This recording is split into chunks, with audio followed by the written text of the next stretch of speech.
This is my audience.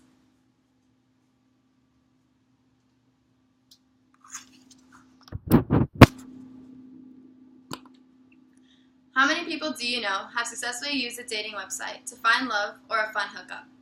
It's apparent that in our generation it's become a popular source to either find the one or the fun one. Nowadays, there's something that's made finding love and or a fun hookup just that much easier: dating apps. I'm sure most of us have had online dating experiences or know of friends where some of us have had success and some of us maybe have not. As my best friend is a former Tinder user, he's experienced some of the best and the worst of the app.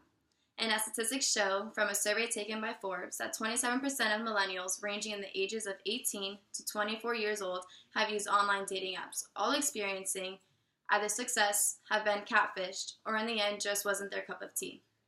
So today I'm going to give you all a rundown of how to utilize Tinder to the fullest of its capabilities, in the best way, which all include building your profile from the ground up, knowing what to look for and what not to look for, knowing how to go about finding the ones that best relate to your interests, and how to successfully go from online interaction to face-to-face. First thing is first, the basics. Creating a profile that will stand out.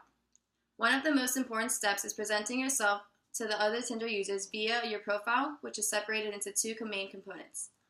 The first main component is creating a portfolio of pictures that best describe you. Be sure to use quality photos of yourself, ones where you can see your face and isn't pixelated.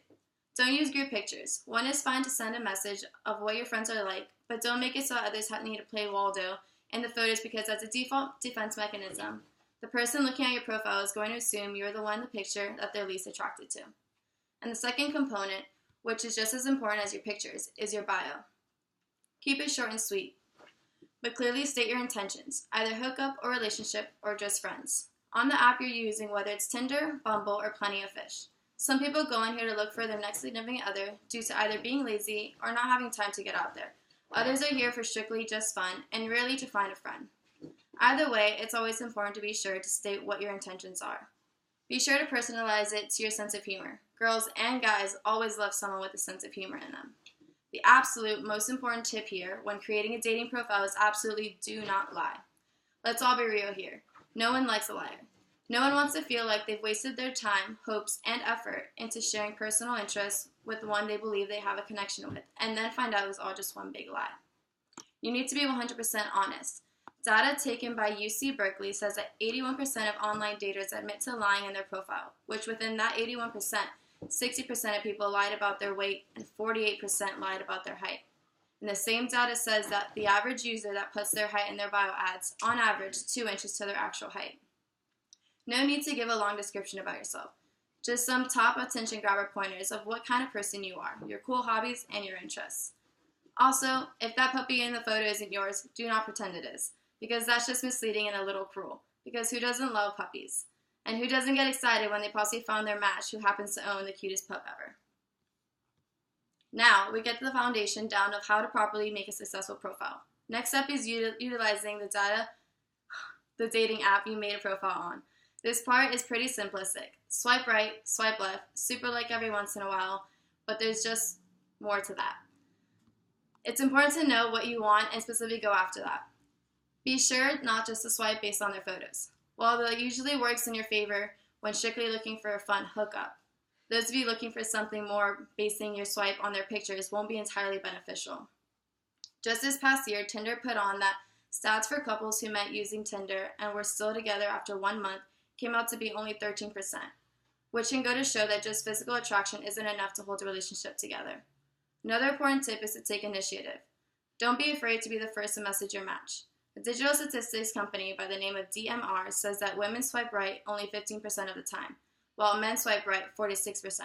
So after carefully picking and choosing matches, you think us girls wouldn't be so afraid to message first.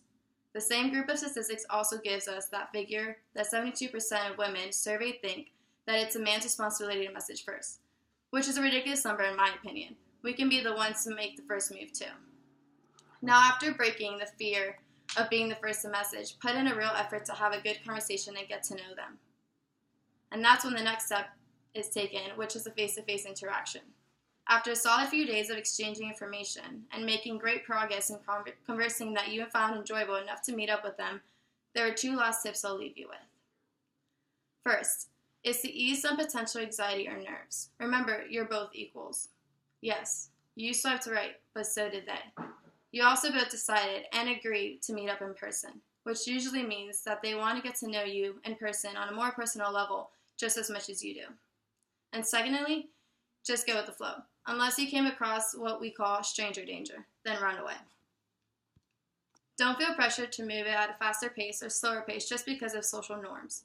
Instead, let the relationship, whatever kind it may be in your case, take on its own. Don't rush into anything.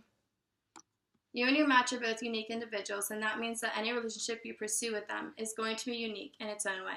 Just make sure at the end of the day you have no regrets. In conclusion, and with that said on Tinder, in our generation, this relatively new style of dating opens up doors for those looking for new connections with people who happen to be looking for the same things you are.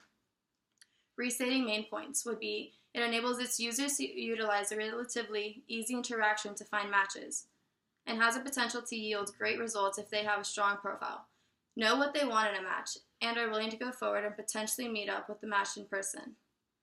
Using Tinder, you can either find love, an attractive fun hookup, or in some rare cases, a cool friend to hang out with, all which takes 3 simple steps, which include creating an appropriate profile, swiping until you find your match, and ending with a successful conversation that results in face-to-face interaction.